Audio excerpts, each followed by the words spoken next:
Yeah, oh, we're ready? Okay. Okay, so here we are in Yechezeqel 5, so that we can answer the question, if Yahweh Elohim is everywhere, then why is there a throne and why is there a chariot? So we're into the fifth part of our trying to answer that. Yechezeqel 5. We've been looking at the first chapter of Ezekiel. So let's kind of review what we've gone through the last few studies, and then we'll take a look at verse 7. I don't think we'll make it to verse 8, because we're going to take a rabbit trail back to Bereshit chapter 3. But in our first study, we kind of formulated an idea that our existence, past, present, and future, is found in and depends on Yahuwah, who is our Elohim. In our lifetime, we will experience change, some positive and some negative. We will grow in Yahuwah, or we will shrink or halt growth. We might even fall away. The choice is, and always will be, ours to make, that we can yoke ourselves to Elohim through his word and receive his protection, nourishment, and rest within the walls of his tent, or that we can remain outside the tent wall, yielding to transgression until it becomes sin, ourselves separated from Yahweh Elohim, and thus in a situation in which the day, the light, is absent. We also learned that we must be aware that we can be in the middle of Yahweh Elohim while being separated from him, or that we can yoke ourselves to Elohim through his word, and again receive his protection, nourishment, and rest within the walls of his tent. And that's a really important concept that we really need to grab onto, that Elohim is all around us. Our responsibility is to be in a position where we are able to perceive that presence. So if we will consider that if he will not leave us and is always present, then we must realize that it is us who leave him, or that we fail to perceive him as being present. The throne of Yahuwah Elohim, his power and his authority, is always present. Again, it's up to us to be able to perceive it. In part 2,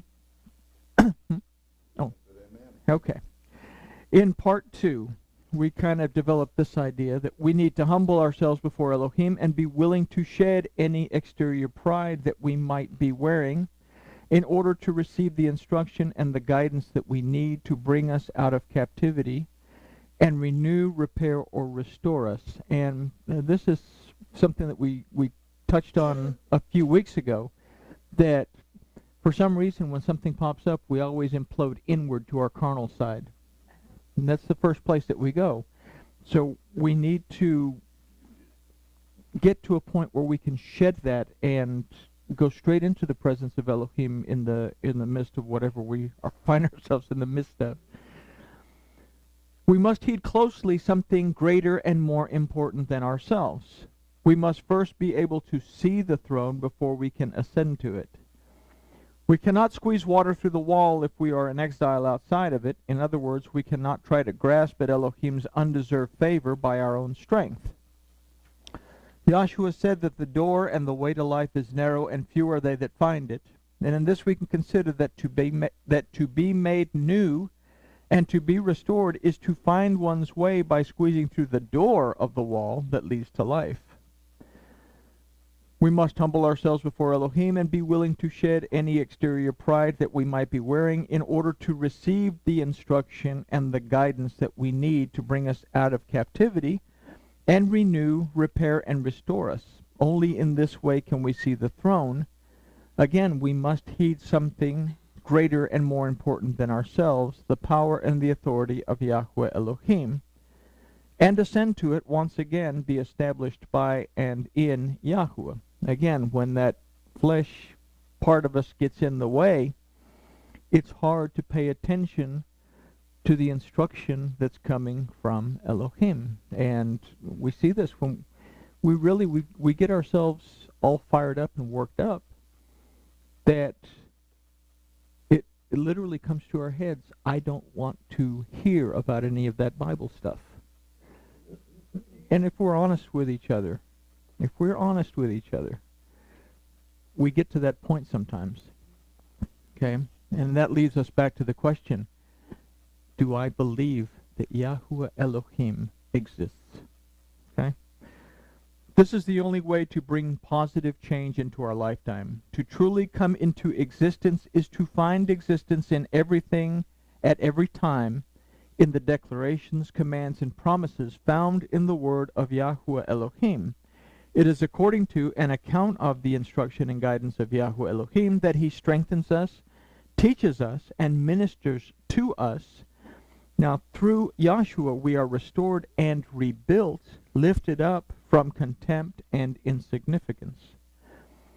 Now, that was kind of a combination of two studies. This says in the fourth study, but it's actually the third study.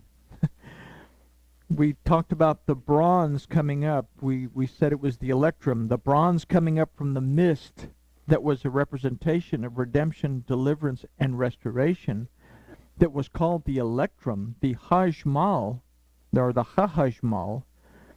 And we developed an idea that if we say that the hey in this, the letter hey in this, means to behold, but it also represents the Spirit of Yahuwah, then we can consider what is being beheld is Yahuwah's Spirit of redemption, deliverance, and restoration, that is Yahshua. We also considered that during the plague of the hail, there was something in the mist separating the wrath of Yahuwah Elohim from his judgment. If we consider that what separates his wrath from his judgment is his undeserved favor, what we call grace, then we can consider that the Word became flesh as the only begotten of the Father, full of grace and truth, as Yahshua, the Son of Man. Then we can consider that what is being spoken of now as being in the mist is Yahshua, full of grace and truth, the grace and truth of Yahuwah Elohim as a concept. And this is where we talked about the difference between Yahshua as the concept that we receive redemption, deliverance, and restoration from Yahuwah, but that concept could only come into existence, into fruition, through Yahshua, the Son of Man, who, as the Word made flesh, full of the favor and the truth of the Father, was the only means to become the vehicle of sacrifice in order to restore the covenant between Elohim and Adam that would give us the opportunity to have Yahshua as the concept in our lives. Everybody with me? Okay. All right. So now we can begin to further examine the path to the throne of Yahuwah, and we'll consider in what we must begin to walk on our journey towards the throne of Yahuwah Elohim. He has provided a chariot. In these lessons, I hope that we will learn to recognize it, and we're going to begin at Yechezeqel 1:7. Here we go.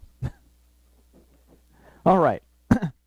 So Yechezeqel 1:7 begins, and it says, "And their feet were straight feet, and the sole of their feet was like the sole of a calf's foot, and they sparkled like the color of burnished brass." So that's really an interesting verse. And to read it in Hebrew, it's really an interesting verse, because it's kind of like feet, feet, feet, straight. It's kind of really strange the way it's put out. Before we can begin to deconstruct this verse, we have to take a look at Bereshit 3. And then we have to understand what happened at Bereshit 3. And this starts in verse 15 of Bereshit 3, or Genesis 3, that says, "And I will put enmity between you and the woman, between her seed and her seed. They shall bruise your head, and you shall bruise their heel." And everybody gets so excited because this is one of those big Messianic verses, and everybody, oh, this is Yeshua. And so let's take a look at this verse. If we recall the story, Isha was separated from Ish, and as such she was easily deceived by the Satan in choosing a path that would separate her from Yahuwah Elohim. When our worship, which is our study, our prayer, and our praise, does not support our spirit is easily led astray. The serpent simply represents the choice to submit to Yahuwah by and through his word, or to submit to the Satan and choose a carnal walk in life. Note that Yahuwah says to the serpent, I will put enmity between you and the woman. The word eva is used here for enmity. It means hostility or hatred, but it shows us something a little different when we look at it from the Proto-Hebrew word, which in this case we see a drawing of a tent with a door, and we see the head of a bull that illustrates the house of strength. We recognize the bull, that it represents the Aleph. The bull represents a mighty one, so it represents Elohim, but it represents the Aleph, which we know represents Yahuwah Elohim. The first time we see the Aleph as the root of a word in Torah is in the word Elohim. And its gematria is composed of 2 yods and a vav, which is 26, which is the same gematria as the name of Yahuwah. So we see Yahuwah Elohim within this Aleph. So what we could read is the house of Yahuwah Elohim. It isn't so much hostility that stands between the seed of the woman and the seed of the serpent. It is the house of Yahuwah Elohim that does. So let's consider that the word was Elohim, according to John 1:1. And this is not to say that the word was God. That is the common explanation for this. And the word was God. Let's take a look at it. Let's consider it that the word was Elohim, that the word had the authority to judge and to bring redemption, deliverance, and restoration. The word Elohim, I mean, like we've said, there's not really a word for God, deity, in Hebrew. That's a concept that came along 1,000 years later, or 1,800 years ago, so to speak. So the word has the authority to judge and bring redemption, deliverance, and restoration. That's a very important thing to understand.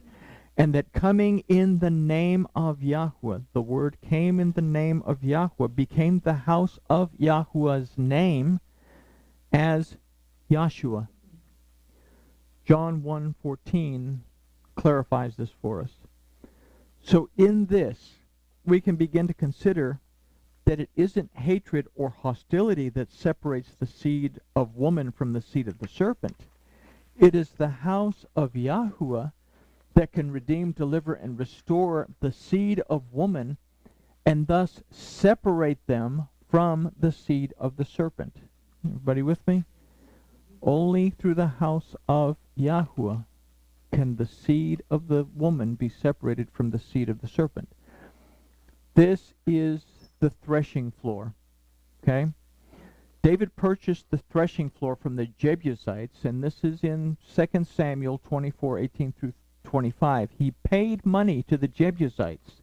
He had just conquered Jerusalem. He didn't have to pay them anything, but Elohim told him, pay them money for this particular piece of land. Okay? Now, on the threshing floor that David purchased is where he would put the tabernacle that contained the Ark of the Covenant. And it's also where the temple would be built by Solomon. And this is in 2 Chronicles 3:1.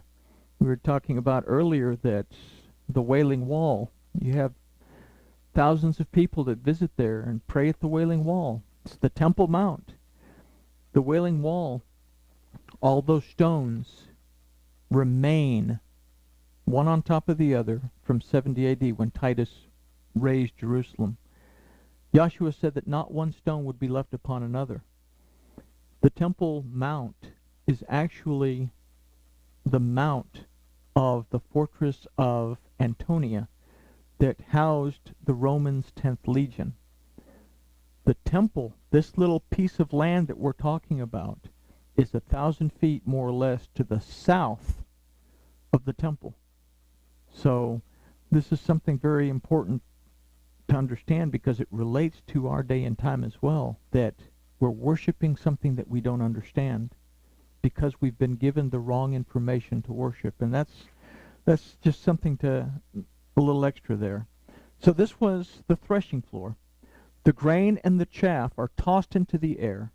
The chaff blows away while the grain falls to the floor to be collected into the master's storehouse.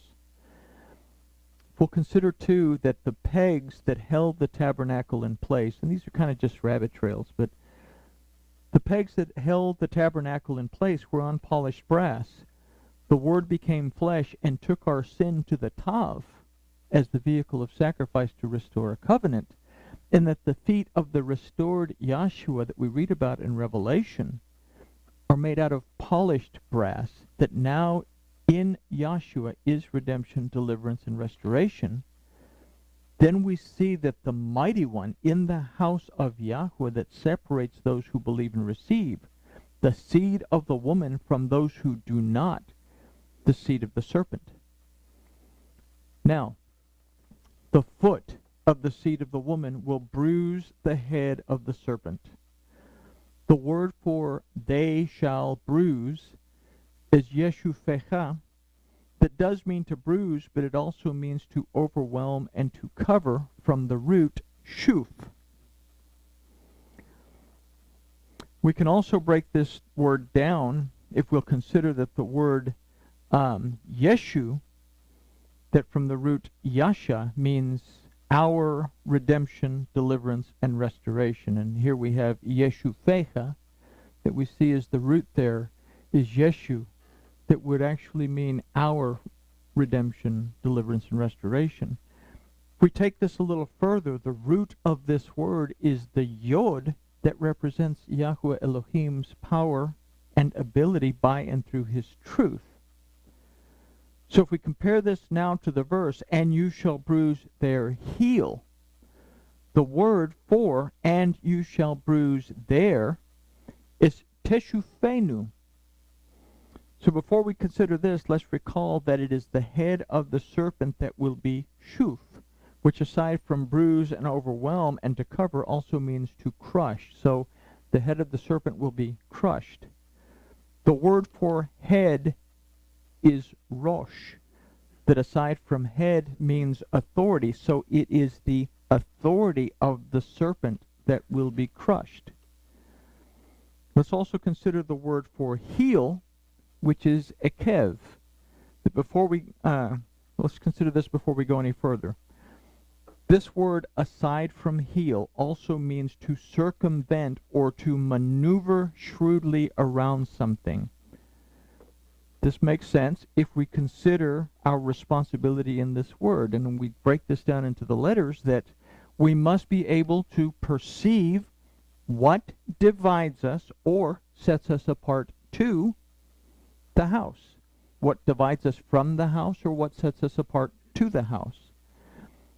And if we consider that, let's take a look at the word spoken by Yahshua, and this is at Matthew 10, verse 16. He's talking to the disciples. He says, "Behold, I send you forth as sheep in the midst of wolves. Be ye therefore wise as serpents and harmless as doves." If we're going to be as shrewd as the serpent, remember the serpent was the most cunning of all the animals in the garden. This is why Satan chose the serpent. We have to be just as shrewd. And then he also goes on to say in Luke 10:19, he says, "Behold, I give you the power to tread on the serpents," that's deception, "and the scorpions," those who breed or teach deception, "and over all the power of the enemy," this is the Satan, "and nothing shall by any means hurt you." So with that in mind, let's consider the word teshufenu. We begin with the letter Tav. which aside from the vehicle of sacrifice represents a covenant.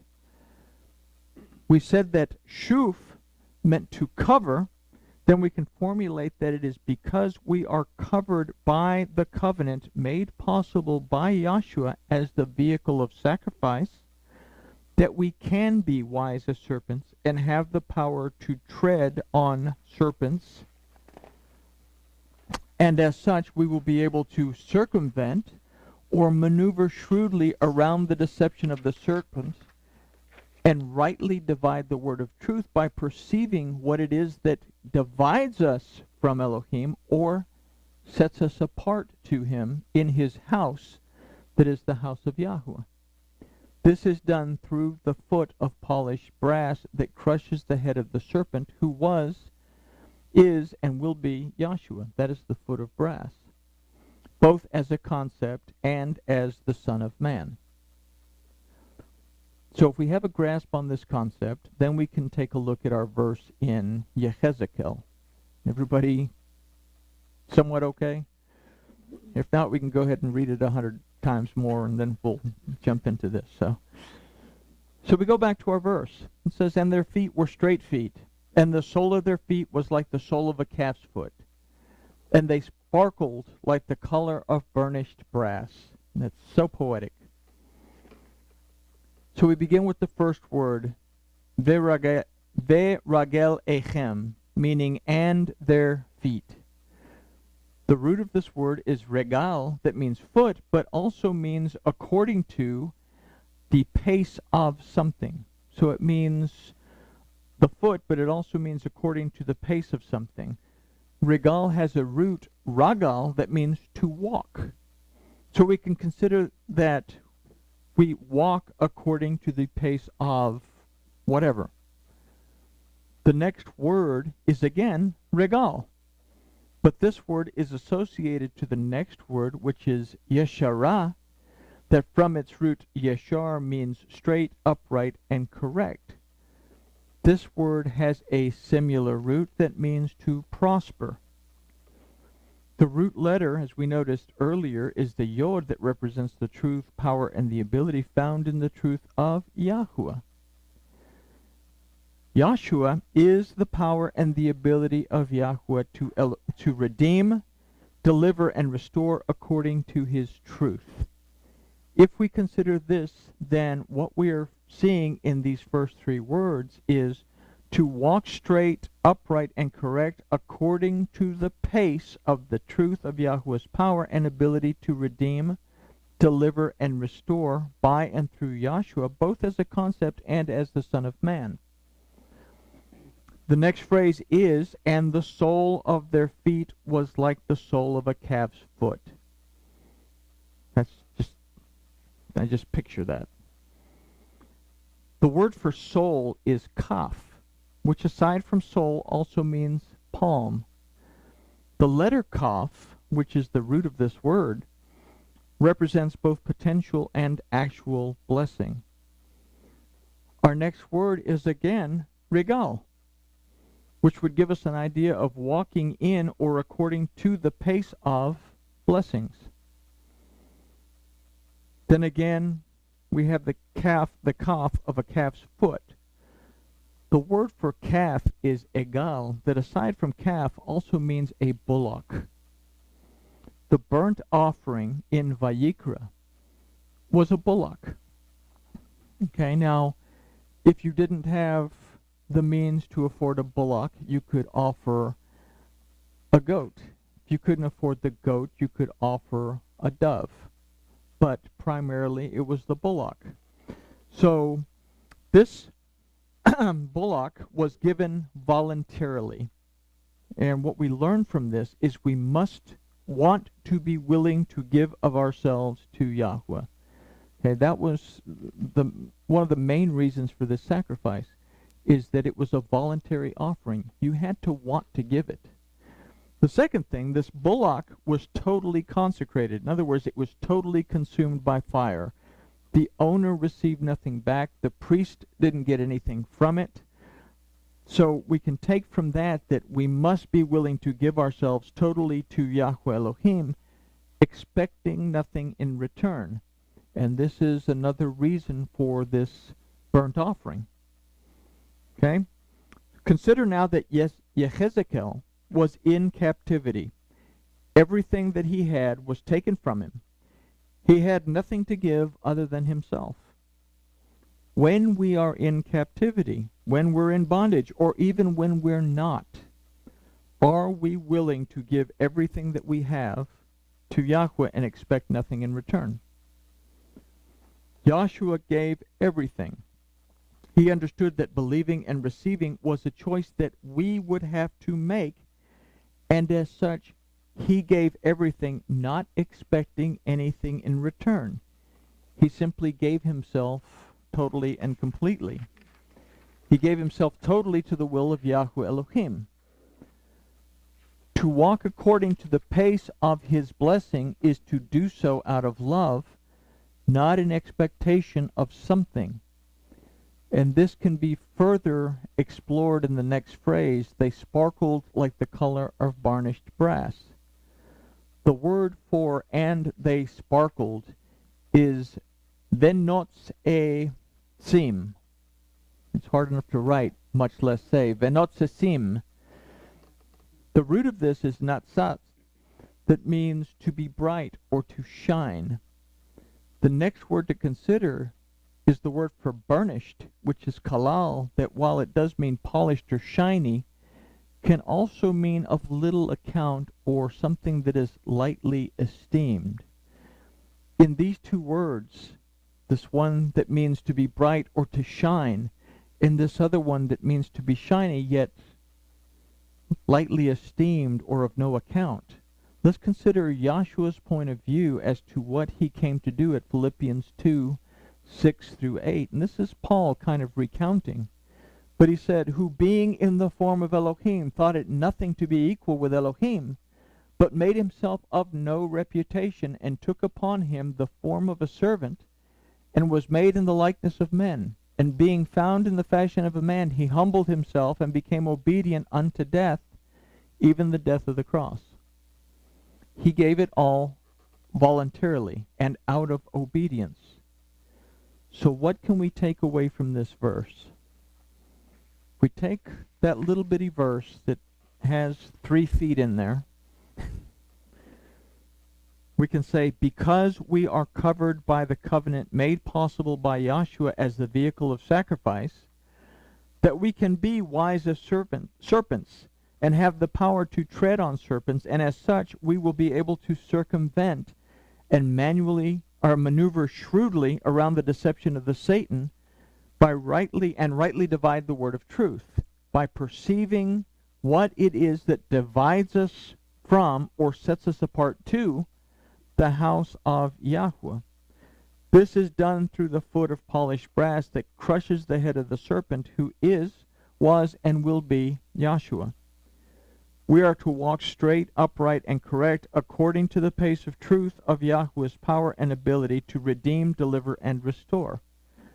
To walk according to the pace of his blessing is to do so out of love, not in expectation of something.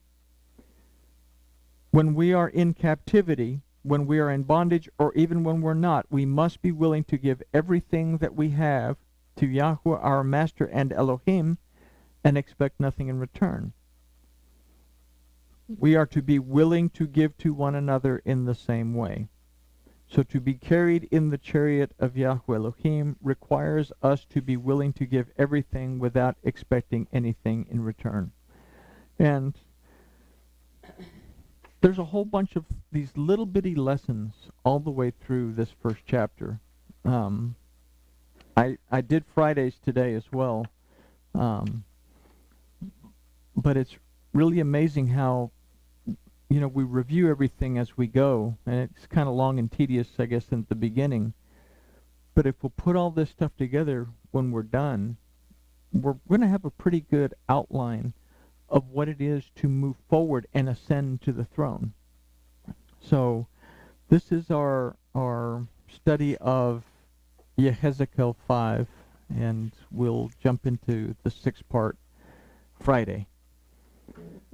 And with that, we achieve grooviness. somewhat so. Yahshua is the foot polished brass. Yahshua is the foot of polished brass.